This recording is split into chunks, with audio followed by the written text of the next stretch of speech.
TransUnion is being sued by the CFPB and the FTC, and yes, they will be owing you some money. On October 12th of 2023, TransUnion agreed to a massive $23 million settlement. Now, this is a very unique situation because people are only focusing on one part of this actual settlement. The major one that is going to be about rental evictions and rental reporting. That's one part of it, but you need to watch to the end because there is a secondary part that can help anybody that has a negative item on their credit report, because nobody has talked about the fact of these fraud alerts that were placed on people's credit reports and how TransUnion has not actually been removing them. So this is also another part that has been hindering a lot of Americans in the lending process. So as a great example, if someone went and applied for an actual auto loan or a home loan, whatever it may be, if there's a fraud alert on your credit report,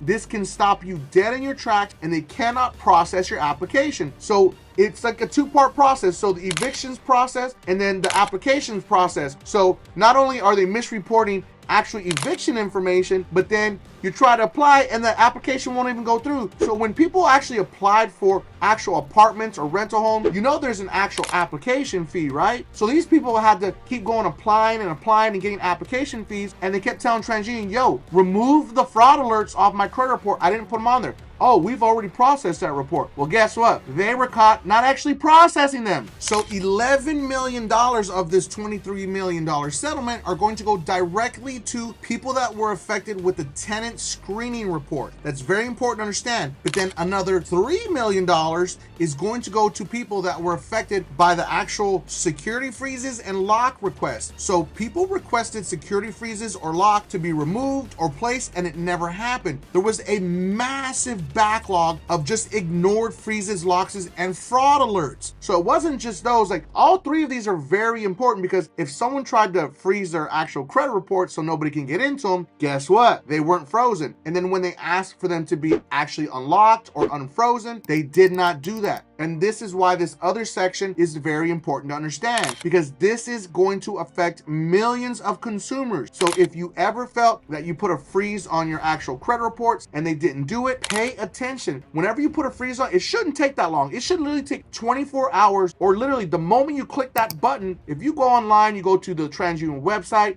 Experian or Equifax, you literally click the button and it should be instantaneously. But sometimes people call and they do it over the phone, or they may send in a letter for whatever reason, and that's of course going to take longer because, I mean, why would you send a freeze through snail mail? But unfortunately, some people still do the old school way. So it's very important to understand, the moment you click freeze, it should happen instantaneously, and that was not the case with TransUnion. This is all a part of a bigger picture that consumers just do not want to understand. The credit reporting agencies are not here to help you. They're there to keep you down as a subprime borrower so they can continue to sell your information to subprime lending companies. This is how the credit reporting agencies make money, by selling your data to lending companies. They're not making money off of selling your credit report. That's just chump change to them. This is what we call big data. So the more people that they can keep down and keep denying for credit, guess what? They could send you off to somebody else and sell your data. The biggest part about this entire situation is TransUnion owned the rental company. It was literally a TransUnion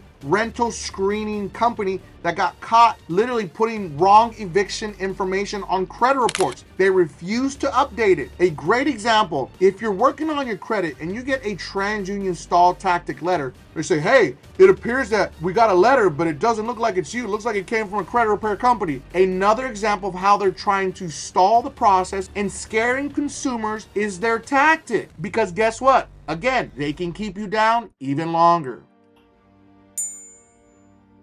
Last part is the most important.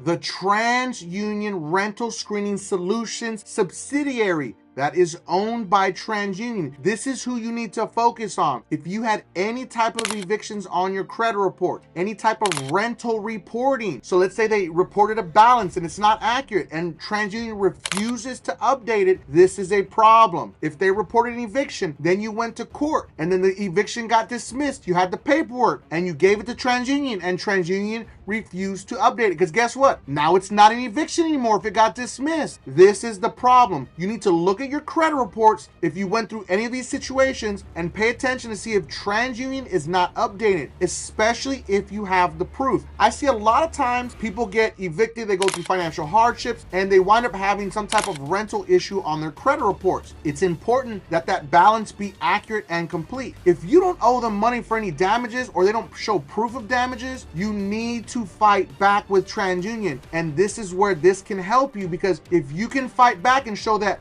TransUnion did nothing, guess what? It puts Experian and Equifax at question also. Now, if you have any rental evictions or any type of evictions on your credit report with an actual collection company, that means a collection company is collecting on behalf of the rental company. You need to make them validate that actual eviction account, because when you send an actual validation letter, it needs to state very clearly that you want them to cease and desist until they can validate this properly. When you tell an actual company that is a collection company to cease and desist, they must stop all reporting on credit reports. They actually have to remove it from your credit report temporarily until investigation is over with. And if the collection company does not, that is a direct violation of the FDCPA. When you catch them in a type of violation like this, this is what turns into a lawsuit. You can sue them for that direct violation of the FDCPA. Now remember these very, very specific words: cease and desist all collection activities. This is very important that you state it exactly like that, because guess what? A collection activity is when they are reporting it on your credit report. So when you tell them cease and desist, they have to do it per the FDCPA.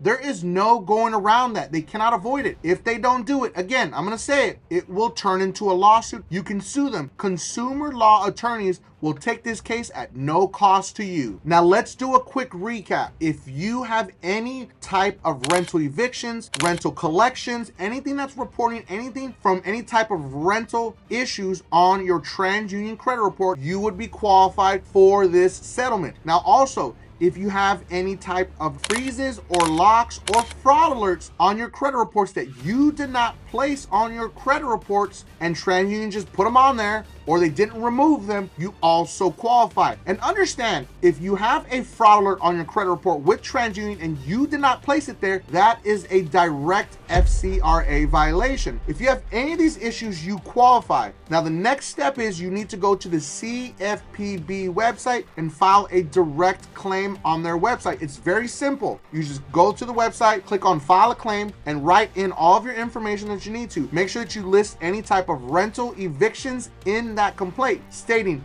this is not accurate and this is not complete. I want it deleted from my credit report immediately from your TransUnion credit report. Now, once you get actual confirmation from the CFPB, which is usually about 7 to 14 business days, they're going to tell you that they deleted it from your credit report. You're going to save that, save the case number, and you're going to send that to Experian and to Equifax and make them delete it from those also. This is your golden nugget. I hope you watched to the end, and I told you it was going to be very important because the last part is always the most important. Sorry, I misspoke there for a second. It's a CFPB complaint. So you need to make sure that you file a complaint, because once the civil penalty fund goes live, then they'll know who to contact. If you don't submit an actual complaint, they're not going to know you were affected. They're just going to assume some people may be contacted, some people may not. So go to the CFPB website and file a direct complaint and listing any of the information you had issues with, so you can get your money from the civil penalties fund. So I hope you enjoyed this video. Make sure that you watch the next video, because it is about the Equifax settlement extension. It's huge. You do not want to miss it. And don't forget, subscribe to increase your credit score.